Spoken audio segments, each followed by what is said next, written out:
You walk into your favorite coffee shop, and a cup of coffee costs $3. The next day, it's $4.50. What happened? Interest rates.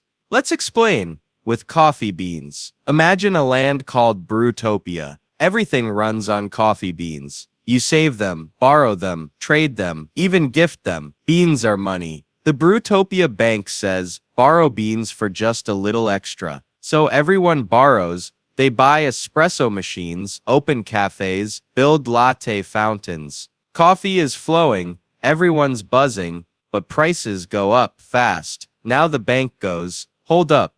If you want beans, pay a bigger price. Suddenly, borrowing slows. People chill. Less coffee buying. Prices settle down. Inflation cools. Think of interest rates like the thermostat in Brewtopia. Too hot?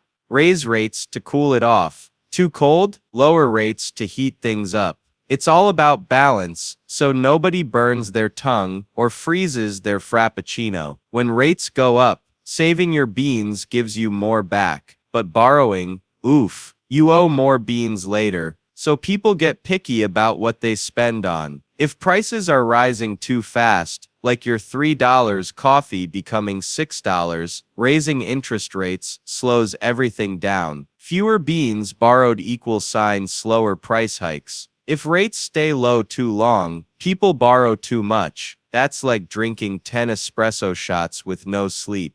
It gets messy. Too much money chasing too few beans equals inflation jitters. So, interest rates are how much extra you pay to borrow money. They're controlled to keep the economy steady, not too hot, not too cold. In Brewtopia, it's how they make sure coffee stays affordable, and people don't panic over lattes. Next time you sip your coffee, just know somewhere, a bank adjusted the bean dial, so you didn't pay $10 for that cup.